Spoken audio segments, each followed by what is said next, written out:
Vamos a hacer esta mañana una inmersión en el mundo del perfume, para que nos metamos de lleno en todo este cuento de cómo es que se hace un perfume, qué es lo que hay detrás de un perfume y que eso nos amplíe como nuestros conocimientos en la materia. Mi nombre es Anabela Bonels. Yo represento a la compañía Symrise, somos proveedores de Muscari desde hace varios años, tenemos el gusto de proveerles algunas de las fragancias de su portafolio y hoy vamos a estar acompañándolos en esta capacitación. Al final, para la gente que está aquí, al final vamos a tener un tiempo donde vamos a poder hacer preguntas y profundizar un poquito en lo que necesiten. Muy bien. La pregunta del millón.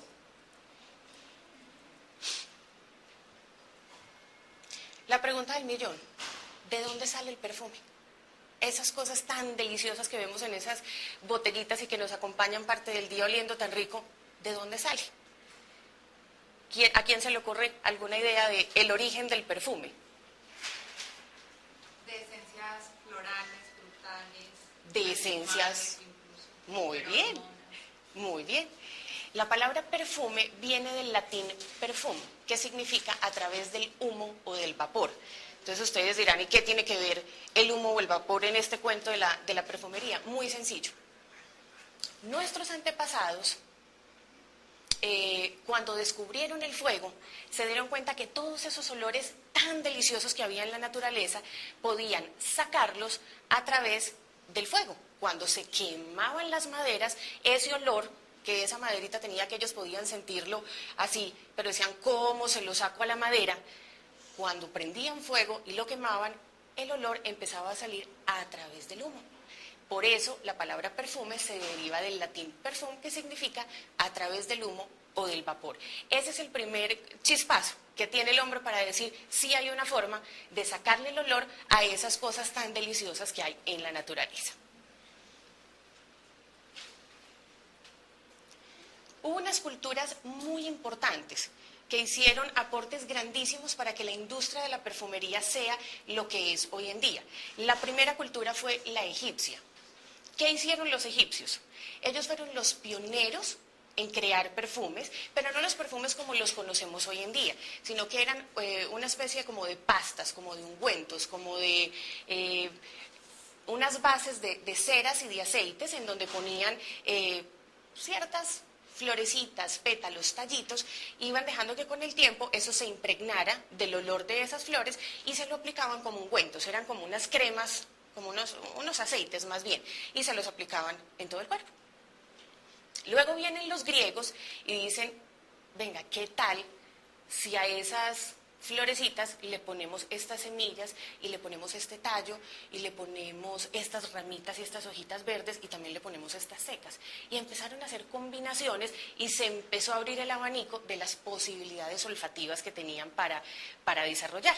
Los griegos hicieron un aporte grandísimo en la evolución de la perfumería. A ellos les debemos que hoy en día tengamos perfumes para mujeres y perfumes para hombres, porque con el descubrimiento de ciertas maderas, ellos se dieron cuenta que ciertos perfumes, porque la base de todos los perfumes son las flores, al ponerle madera, se convirtieron en lo que hoy conocemos como perfumes masculinos.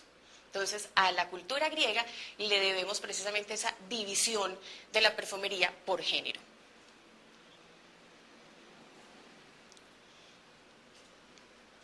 Otra cultura que hace un importante aporte es la cultura romana.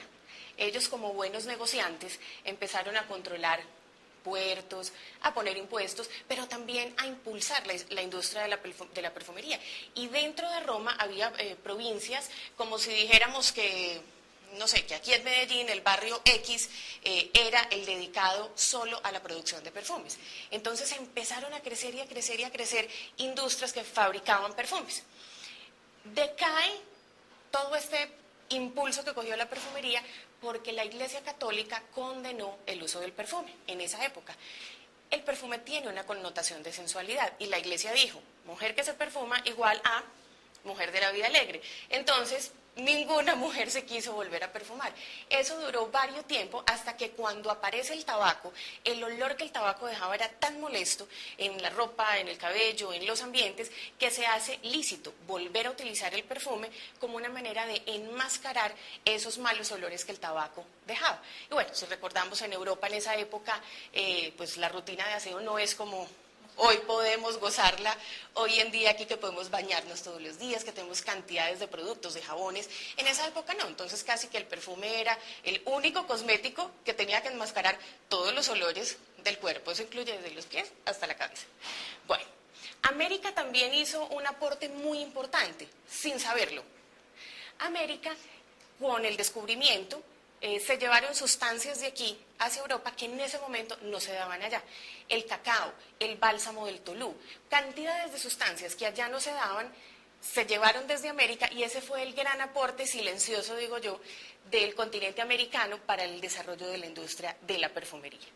Finalmente, los franceses son los que rematan dándole como el impulso final y se vuelve una actividad propia de las cortes. No sé si recuerdan la corte de Luis XV.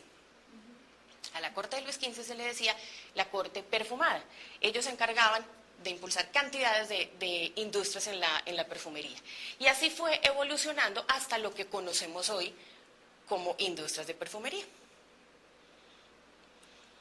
Esta imagen me gusta mucho, es uno de los primeros perfumes que fueron fabricados, es la publicidad de uno de los primeros perfumes que fueron fabricados en serie para una comercialización grande. Ese perfume se llamaba 4711 y si vemos la imagen, la publicidad es muy diciente de lo que en esa época era para ellos un perfume. Vemos una señora de una alta sociedad, muy pinchada ella, y llegan los esclavos y le traen un tesoro. ¿Y qué hay en ese tesoro? Las botellitas del perfume. Para nosotros hoy en día el perfume hace parte de la canasta familiar. No nos puede faltar el perfume y no solamente eso. Tenemos la posibilidad de tener el perfume para ir a trabajar, el perfume para salir de fiesta, el perfume para ocasiones especiales, hasta perfume para ir al gimnasio, ¿cierto? En esa época no. Si acaso había una posibilidad para ciertas personas y era considerado un lujo. No algo como de cosmético o de necesidad como es hoy en día. Encontramos en los libros de historia cantidades de reseñas del perfume. Una de las que personalmente me gusta mucho es la que se encuentra en la Biblia. Aparece el mismo Dios dándole a Moisés la formulación de lo que él denomina el perfume santo. Y le dice, lo pueden buscar en el libro del Éxodo, y le dice: Moisés, tú vas a mezclar tantos gramos de casis, tantos gramos de mirra, una base de aceite de oliva, le da todos los componentes para que Moisés haga el perfume santo, que era el que iban a utilizar en las fiestas en el tabernáculo. Les digo que tuve la posibilidad de meterme en el laboratorio y hacer la mezcla con esa formulación, y les digo, no hay un olor que se le parezca a eso, es una cosa suntuosa realmente. Vemos también en la época del rey David que se mencionan profesiones, sobre todo de algunas mujeres, se mencionan actividades de mujeres en la cocina, o sea, cocineras, costureras, y se menciona también las perfumistas. Eso quiere decir que en cada grupo social había personas dedicadas a la elaboración de perfumes para abastecer a ese grupo de personas. Muy bien. Hay también yo digo que es una historia loca, porque no había visto una cosa igual. Se cuenta en el libro de Esther que el rey andaba buscando esposa, y entonces hace un casting muy moderno, tratando de buscar la doncella que sería la próxima reina, y entonces le dice a los súbditos: vayan y busquen todas las doncellas, todas las vírgenes que haya en la provincia, y las preparan para que vengan a hacer la audiencia, pues, a presentarse delante del rey, la convocatoria a los protagonistas. Y resulta que la preparación de estas mujeres consistía en que las metían 6 meses en tinas con especias aromáticas. Esa era la preparación. 6 meses ellas pasaban en una rutina de perfumación hasta que estaban listas para llegar a presentarse donde el rey. Por eso digo que es una historia así, muy, muy loca, que nos cuenta la Biblia, búsquenla porque es bonito. Incluso se mencionan cuáles son los aceites y las flores que se utilizan. Imagínense pues donde el marido lo metiera uno 6 meses en una tina de perfumes para ver si pide la mano o no. Bueno, vemos también en el Nuevo Testamento unas historias, vemos a 2 mujeres, 2 Marías, que van y buscan a Jesús y lo ungen con perfume. 2 situaciones que el Señor utiliza para dar 2 grandes lecciones acerca de la adoración y acerca del perdón. Pero una de ellas genera una polémica entre los discípulos, que Judas se para furioso y le dice: ¿a usted cómo se le ocurre? Si eso se hubiera vendido, con esa plata se le hubiera dado comida a la gente pobre. Y el asunto, el florero de Llorente de nuestra historia, es que ese frasco que se menciona en la Biblia de perfume era un extracto de nardo, que en esa época podía equivaler al salario de todos nosotros de un año junto. Ese fue el caos que se armó porque María fue a ungir a Jesús con el perfume. Muy bien. Cantidades de historias encontramos relacionadas con el perfume. Finalmente, entonces, ¿qué es un perfume? Es una expresión de la personalidad de quien lo usa. Así como nos esmeramos por decir me voy a vestir de tal manera, y uno con ver a las personas puede saber un poquito como de su personalidad, el perfume hace parte de ello. Entonces hay personas que les gusta utilizar perfumes muy maderosos, muy dulces, que a donde lleguen todo el mundo sepa, por allá va Cristina porque por el olor la sintieron. Como hay gente que en su personalidad es mucho más sobria, más recatada, y que sencillamente quiere disfrutar el perfume para sí mismo y para el que se le arrime a darle de pronto un besito o a saludar, pero que no quieren ser extravagantes. Entonces el perfume es sencillamente una expresión de la personalidad de quien lo está usando. Vemos imágenes de perfumes que han sido exitosos a través de la historia, para que miremos el contraste de los estilos, de la personalidad. Aquí vemos una mujer supremamente elegante. El dorado le da un toque de distinción. Ella va de fiesta, ella no se va a ir a hacer el almuerzo, ¿cierto? Nos está diciendo qué tipo de mujer es, una mirada muy segura, con los pies puestos sobre la tierra. Miren el contraste con la imagen de este perfume que es Anais Anais. Cuando yo cumplí 15 estaba de moda, o sea, la modelo no tiene ropa, el cabello se lo está moviendo el viento, entonces nos empieza a dar por allá indicios de que es un perfume fresco. La imagen, la publicidad de los perfumes nos va dando datos de a qué huele esa botellita. Y miren el contraste con Chanel número 5. Este perfume es un perfume que ha sido un fenómeno dentro de la industria de la perfumería. No hay otro que se le haya igualado. Es una creación de 1920 y desde esa época hasta hoy siempre se ha mantenido dentro de los 10 perfumes más vendidos en el ranking mundial. Eso es algo que solamente lo ha alcanzado ese perfume. Hay otros que han permanecido durante mucho tiempo en el ranking de los 10 más vendidos, pero en países, en sectores, no en todo el mundo. ¿Qué es lo que hace que ese perfume sea tan atractivo? Parte del éxito lo encontramos en la agilidad que tienen sus creativos para hacer que su imagen sea muy moderna, que nunca pase de moda. Imagínense una creación de 1920, ¿cómo era la imagen? ¿Cierto? Que si la hubieran dejado así, llegaría un tiempo donde muere. Pero el hecho de que la renueven en el tiempo hace que el perfume no pierda vigencia y que siempre sea un perfume actual. Muy bien.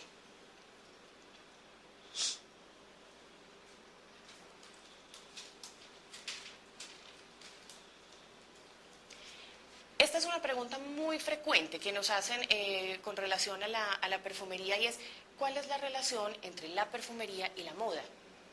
¿Por qué las altas casas de costura siempre están lanzando perfumes? Bueno, van de la mano. Las altas casas de costura siempre lanzan, con su colección de prendas, lanzan su colección de perfumes. No es que ellos tengan dentro de su colección la división de perfumería que desarrolla los perfumes. Por licitación llaman a las casas que nos encargamos de desarrollar los perfumes, cada casa presenta su propuesta y por licitación ellos adjudican, nos gustó la propuesta de tal casa y esa es la que sacan al mercado en esa botellita especial, con ese nombre especial y que va de acuerdo con la colección que estén en ese momento los diseñadores lanzando.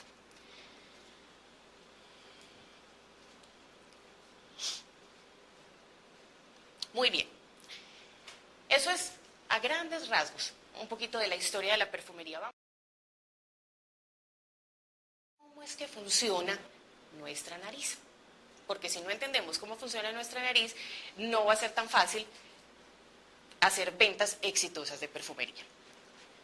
El sistema olfativo del ser humano tiene en esta partecita de la nariz, aquí, como en esta partecita, alrededor de 10 millones de células olfativas, que son como unos pelitos diminutos, pues no los alcanzamos a percibir a simple vista. ¿Qué es lo que hacen esos pelitos diminutos? Cuando están en contacto con un objeto que emita olor, recogen el olor y lo llevan a esta parte del cerebro que se llama el sistema límbico. ¿Qué es lo que hace el sistema límbico? Almacena, guarda, archiva, ese es el disco duro donde se guardan los olores. Yo no necesito traerles una fresa o traerles un mango para que ustedes sepan a qué huele, ¿cierto? El contacto con las frutas a través de la vida, pues va almacenando, este es el olor de la fresa, ¡prum!, y lo codifica en el cerebro, este es el olor del banano, ¡prum!, lo codifica en el cerebro, este es el olor del odontólogo, que a muchos les pasa, y lo codifica en el cerebro, ¿cierto? Y resulta algo muy especial. En esta parte, también en el sistema límbico, es donde los seres humanos almacenamos las emociones. Por eso es imposible, y pónganme mucho cuidado en esto, es imposible tener un olor y que pase desapercibido, porque automáticamente el cerebro está haciendo un clic de asociación con lo que tenemos almacenado en esa memoria olfativa. Entonces, por eso ustedes van a encontrar personas que dicen, ay, este perfume me huele, ay, como a mi abuelita, me trae como recuerdos tan agradables. Como hay personas que dicen, no, ese perfume jamás lo compraría porque así se perfumaba fulanita de tal, la que me quitó el novio cuando estaba en sexto de bachillerato. Empiezan a encontrar cantidades de historias locas asociadas con el perfume. Por eso, cuando estamos vendiendo un perfume, si la persona lo huele y automáticamente en su memoria olfativa hay algo que le dice, esto no es agradable, no le insistamos, porque por más de que se le diga que es el último lanzamiento, el último grito de la moda, que tiene tales características, esa persona automáticamente va a decir no. ¿Por qué? Porque lo asocia en su memoria olfativa con algo que no es agradable para esa persona. El cuento del odontólogo es verdad. Una señora me decía, no puedo con el perfume Amarish porque eso me recuerda a mi odontóloga y tuvo episodios traumáticos en la odontología y no puede con ningún olor floral que se le parezca a ese perfume. Entonces, eso no sucede. O no sé si les ha sucedido con ciertos olores que les recuerdan lugares o momentos especiales, el día del matrimonio, el día del grado, el paseo en la finca, unas vacaciones en tal parte. Entonces uno huele una fragancia de coco y dice, playa, las últimas vacaciones, qué dicha irme para el mar. ¿Por qué? Porque todo eso está almacenado en la memoria olfativa. Muy importante que lo tengan en cuenta porque en el momento de la venta eso es absolutamente crucial. Entender qué es lo que hay en la memoria olfativa del cliente para poderlo ayudar a tomar una decisión y no presionarlo. Vamos a ver ahora cómo es que se hace un perfume, cómo se compone un perfume. Las materias primas que nosotros utilizamos en la perfumería se llaman aceites esenciales o absolutos. Ese es el nombre técnico, aceite esencial o absoluto. ¿De dónde salen esas materias primas? ¿De dónde salen esos aceites esenciales? Como tú decías ahorita, las frutas, las flores. ¿De dónde sale eso? ¿Cómo se le saca el olor a eso? Es lo que vamos a ver. Tenemos tres formas de tener esos aceites esenciales. La primera es el grupo de los aceites esenciales naturales. ¿Cuáles son estos? Los que se sacan de la naturaleza, de cualquier parte de una planta, puede ser de las hojitas, de las semillas, del tallo, de la corteza. Hay plantas que dan un aceite esencial en sus hojas verdes y otro muy distinto en sus hojas secas, es absolutamente maravilloso. Tenemos los naturales idénticos. Este es otro grupo muy importante porque es la réplica de estos aceites esenciales naturales, pero lograda en el laboratorio. Entonces uno encuentra personas que le dicen, no, es que ese perfume tiene aceites esenciales o materias primas sintéticas. Eso quiere decir que no es de buena calidad. Eso en realidad es un mito que la gente dice por desconocimiento. Vamos a entender por qué. Anteriormente se ponía un cultivo de lavanda, porque para la perfumería masculina el aceite esencial de lavanda es absolutamente indispensable. Hay toda una familia de la perfumería masculina que sin lavanda no puede funcionar. Entonces resulta que por un cambio climático o por un abono mal utilizado o por cualquier situación externa se dañó el cultivo de lavanda, no se pueden fabricar perfumes. Entonces hay que esperar que se vuelva a sembrar, que se vuelva a hacer para poder extraer el aceite esencial de lavanda. Los químicos con los perfumistas lograron copiar como lo que se llama un natural idéntico, copiar ese aceite esencial de lavanda idéntico, pero de una forma química en un laboratorio. Entonces, ¿en qué nos beneficia? Nos beneficia en que vamos a tener el suministro siempre, no vamos a tener escasez, que es mucho más rápido porque no tenemos que esperar el cultivo. Que el resultado es completamente estándar, porque aún en estas cosas que vienen de la naturaleza, un lote puede salir diferente porque salió el limón más amargo o más amarillo. Hay cambios que son imposibles de controlar, que con un natural idéntico sí se puede tener bajo control. Entonces la gente dice, un sintético es de mala calidad. Al contrario, para la industria de la perfumería es de los logros más grandes, poder contar con naturales idénticos porque pues permiten que la industria crezca a pasos agigantados. Y los que se llaman aceites esenciales sintéticos son creaciones que hacen los perfumistas y los químicos en el laboratorio que no necesariamente están inspirados en la naturaleza. Entonces son olores, fantasía o efectos que se crean para darle ciertos matices a los perfumes.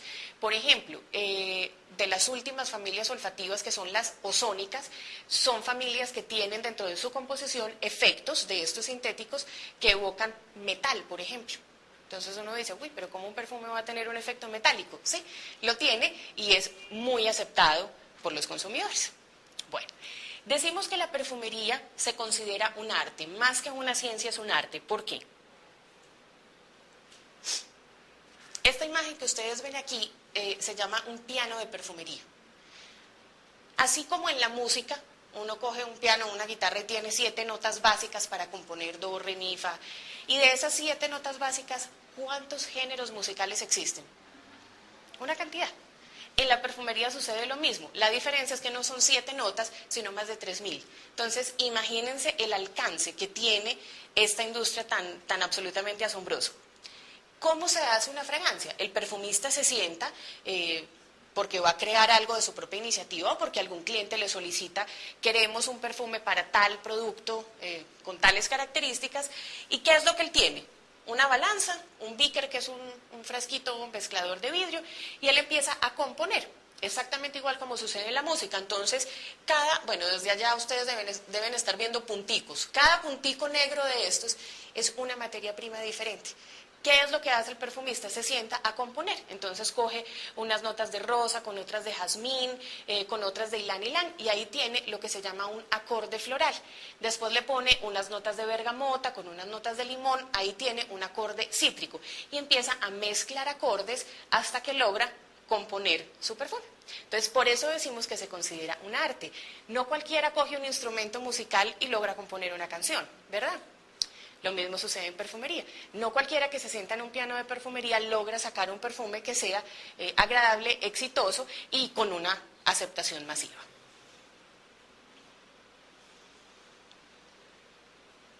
Otra de las preguntas más comunes que tenemos es, listo, y de esos aceites esenciales naturales, ¿cómo se los saco? ¿Cómo se lo quito? ¿Cómo le quito el olor a esa matica o a esa fruta? Hay 3 formas de extraer el olor.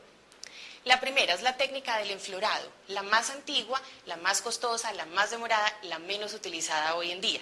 El enflorado es esta imagen que vemos aquí, que para ponérselos en términos culinarios, para que sea fácil de entender, es como si hiciéramos una lasaña. Una capa de grasa vegetal inolora, una cama de pétalos o de tallos o de la flor que se vaya a extraer, otra de grasa, otra de pétalos y así sucesivamente. Y esto se arruma y puede pasar meses esperando a que ese aceite se impregne del olor de la flor.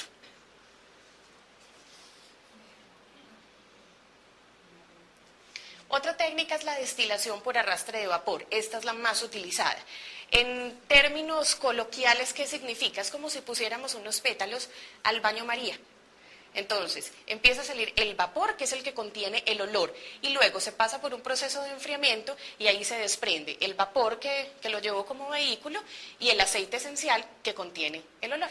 Esa es la técnica más utilizada hoy en día. Hagan el ensayo en la casa y ponen unos pétalos al... No, mentira.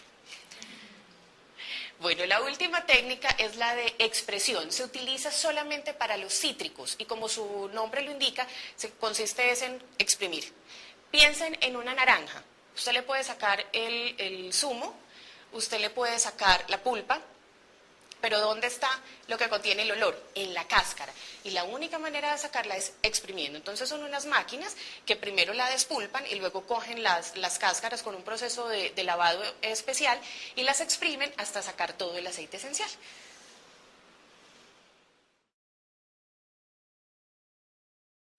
Bueno, para algunos de ustedes, estas torrecitas, estas pirámides ya son conocidas. ¿Para qué sirven o qué es lo que quiere decirnos un triángulo de estos?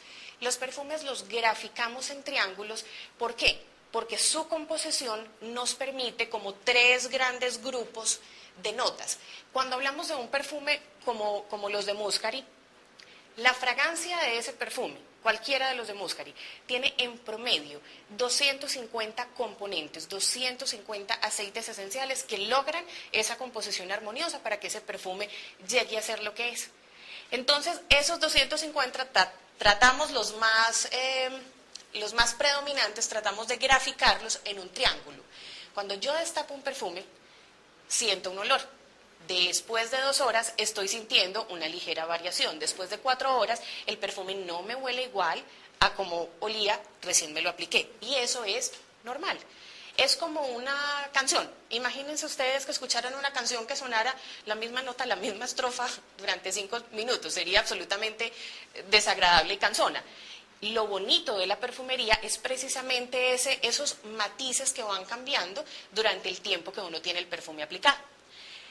Decimos que entre la primera y la segunda hora de aplicación del perfume estamos viendo las notas de salida, o sea, las características predominantes de la salida que por lo general son los cítricos. ¿Por qué los cítricos? Porque el peso molecular de esos aceites esenciales es el más ligero, el más liviano. Entonces, cuando yo hago el push en el perfume, esos son los primeros que se volatilizan, entonces son los primeros que la nariz está percibiendo. Entre la hora 2 y la hora 4 están lo que denominamos las notas de cuerpo o las notas medias. Por lo general, ahí encontramos las flores, todo lo que son notas florales. Aprovecho la cuña hablando de las flores para contarles que todos los perfumes están hechos con una base de flores, aún los perfumes masculinos. Muchos hombres se sorprenden y dicen, ¿cómo así? ¿Mi perfume tiene flores? Sí, rosas, jazmines, flores blancas, hilán, gardenias, lirios, toda la variedad de flores que se puedan imaginar las encontramos dentro de la perfumería masculina. Entonces, entre la hora 2 y la hora 4 estoy por lo general percibiendo las flores que componen ese perfume. Y entre la hora 4 y la hora 6 estoy percibiendo las especias y las maderas. ¿Por qué es lo último que percibo? Porque el peso molecular de esos aceites esenciales es el más gruesito, el más pesado, es el que más dura. No sé si les ha pasado que se ponen un abrigo, se aplicaron el perfume y aún una semana después van a sacar el abrigo y todavía huele a perfume. Bueno, no es que huela al perfume completo. ¿Qué es lo que le quedan? Estas notas de fondo que muchas veces cogen ciertas fibras de algunas telas y logran impregnarse y perdurar cantidad de tiempo. No es el perfume como tal, sino las notas de fondo las que se pueden quedar pegaditas.